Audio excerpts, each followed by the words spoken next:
Bien, chers frères et sœurs dans le Seigneur, que la grâce et la faveur de notre Seigneur Jésus descendent et demeurent sur chacun et sur chacune de vous. Je voudrais vous souhaiter tout d'abord un joyeux Noël. Joyeux Noël à tous et à toutes vos familles, à tous vos amis, à tous ceux et celles qui avec nous continuent cette route. À tous ceux et celles qui nous ont aidés depuis le début de cette aventure spirituelle, à cheminer avec le Christ, à être présents et à répandre la bonne nouvelle. À vous, je souhaite un joyeux Noël, que l'Emmanuel, celui qui vient pour nous sauver, celui qui vient habiter notre monde, demeure sur chacun et sur chacune de vous. Merci de continuer de nous soutenir. Merci de continuer de nous accompagner par vos prières, par vos remarques, par vos abonnements, par ceux que vous invitez à s'abonner à notre chaîne, par vos commentaires, par vos likes et tout ce que vous faites pour nous. Je vous dis merci. Je vous dis merci et je vous demande de continuer d'étendre le royaume des cieux, de continuer d'étendre la grandeur de Dieu, de continuer d'annoncer l'évangile à travers ces publications, à travers ces homélies et à travers tout ce que vous faites pour nous. Merci et que Dieu vous bénisse. Aujourd'hui, dimanche de la Sainte Famille, l'Église nous invite à contempler cette famille qui est représentée ici. L'Église nous invite à méditer sur la notion de la famille. Nous formons une famille. La famille aime et soit patient. Cette famille dont l'aventure a commencé au début de cette année et que nous sommes en train de continuer avec la grâce de Dieu. Une famille, c'est nous. Une famille, c'est papa, maman, les enfants. Une famille, ça peut être une équipe de football. Une famille, c'est un ensemble. Mais cet ensemble n'est pas n'importe quel ensemble. Cet ensemble a des caractéristiques. Et aujourd'hui que l'Église nous invite à célébrer, à contempler, à méditer et à aimer la Sainte Famille, l'Église a un message pour nous. Le message, c'est que toute la famille, toutes les familles sont appelées à la sainteté. La famille, en effet, c'est la pépinière de la sainteté. On apprend à être saint dans la famille. On apprend les béabas de la sainteté dans la famille. Parce que la famille, c'est le début de tout. La famille, c'est l'église, comme on dirait l'église en miniature. La famille, c'est là où naît l'église. L'église naît dans cette famille, dans chaque famille, dans nos familles. Et donc, nos familles sont appelées à la sainteté.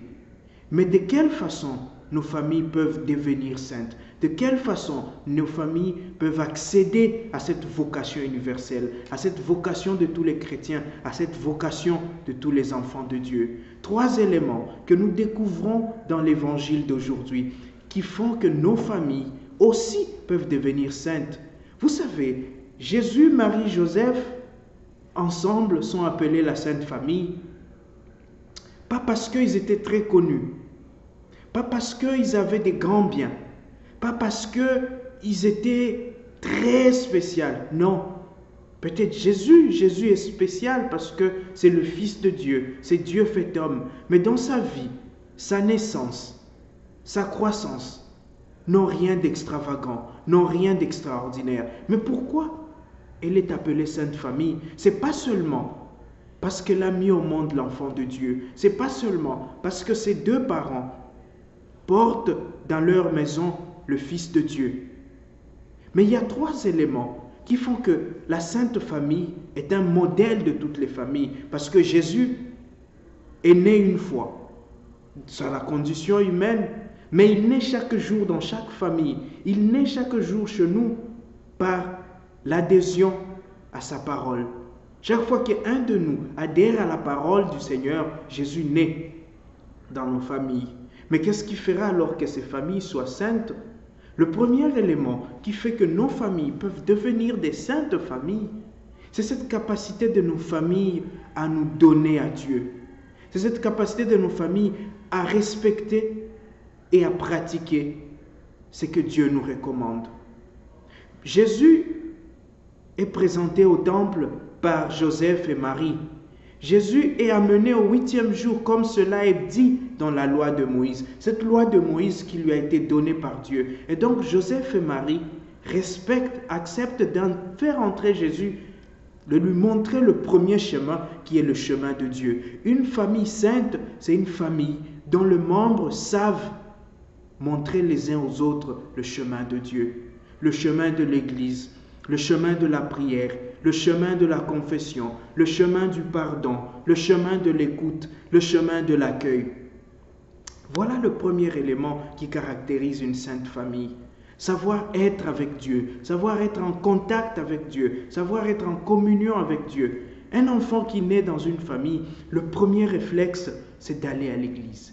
C'est d'aller demander la bénédiction de Dieu pour l'enfant. C'est d'aller demander les faveurs de Dieu pour l'enfant. C'est d'aller consacrer cet enfant au Seigneur. Et c'est d'aller nous consacrer nous-mêmes au Seigneur. Le premier élément, voilà le premier élément qui fait la sainteté d'une famille. Une famille qui se consacre à Dieu.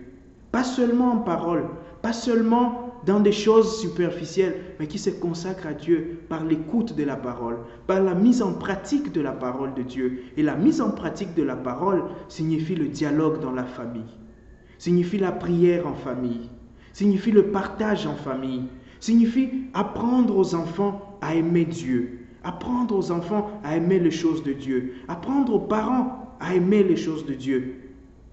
Un enfant qui te dit « je veux devenir enfant de cœur », encourage-le, pousse-le, porte-le.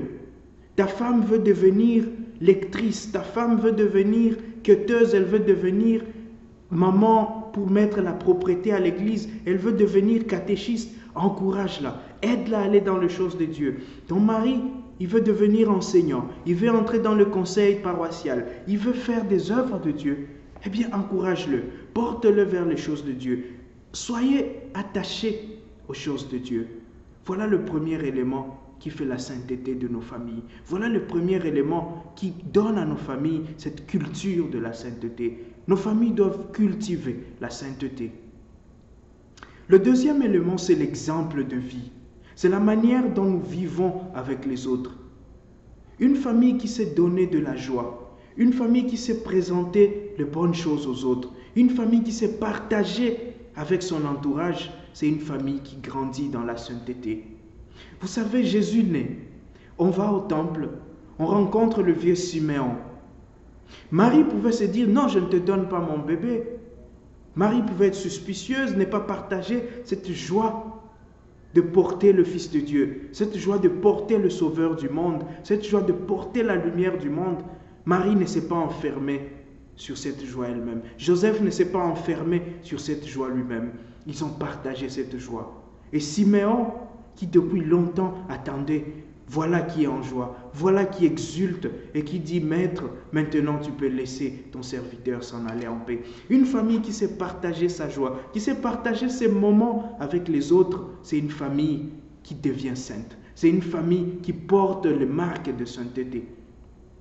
Nous vivons certes dans un monde de suspicion.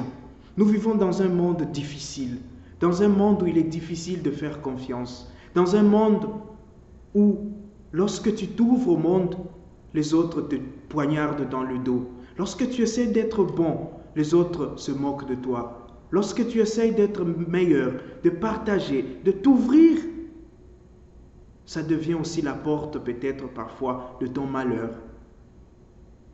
Mais cela n'empêche pas, cela ne nous empêche pas d'être bons avec nos voisins, de savoir dire bonjour, de savoir sourire avec nos voisins, de savoir aller visiter ceux qui sont dans la peine, de savoir aller visiter ceux qui sont dans la joie aussi, de savoir rire avec ceux qui rient, de savoir pleurer avec ceux qui pleurent. Voilà ce qui fera de notre famille, de nos familles, des saintes familles. Des familles qui savent partager. Quand vous êtes là, quand vous êtes dans le quartier, tout le monde est heureux. Tout le monde dit, voilà une famille à laquelle on pouvait ressembler. Mais vous ne pouvez partager cette joie que quand vous-même vous l'avez, que quand vous-même en Dieu vous avez la joie, que quand vous-même vous avez la paix, vous pouvez donner cette paix. Une sainte famille, c'est une famille qui apporte la réconciliation dans le quartier, dans les alentours. C'est une famille qui, là où il y a les divisions, elle apporte l'unité. C'est une famille qui, là où il y a les hommes et les femmes qui se tiraillent, cette famille les amène ensemble, les fait asseoir. Voilà une famille de paix. Voilà une famille sainte. Et le dernier élément, Ce qui fait de votre famille ou ce qui fera de votre famille une sainte famille, c'est votre capacité à prendre soin de ceux que le Seigneur vous a donnés. Et là, je m'adresse particulièrement aux parents. Je m'adresse particulièrement aux responsables, tous ceux qui ont la charge d'élever des enfants. Parce que la famille, ce n'est pas seulement papa, maman et les enfants. La famille, c'est partout où nous sommes accueillis, c'est partout où nous grandissons. C'est toutes ces structures qui nous aident à grandir, à devenir meilleurs. La famille, c'est toutes ces structures qui nous accueillent, qui nous donnent le goût de vivre, qui nous apprennent à connaître Dieu, qui nous apprennent à partager, à nous ouvrir au monde. Et donc, toutes ces personnes qui ont charge d'âme, tous ces parents, et j'appelle parents tous ceux qui ont la responsabilité, tous ceux qui se donnent d'aider d'autres à grandir dans la foi, dans l'amour de Dieu et dans un mode de vie qui plaît au Seigneur. Et donc pour toutes ces personnes, vous devenez une sainte famille lorsque vous apprenez à ces enfants à grandir, lorsque vous donnez le meilleur de vous-même à ces enfants, l'éducation à ces enfants. L'enfant, vous pouvez lui donner des bonbons, des biscuits, des jouets, des voyages, tout ce que vous voulez comme matériel.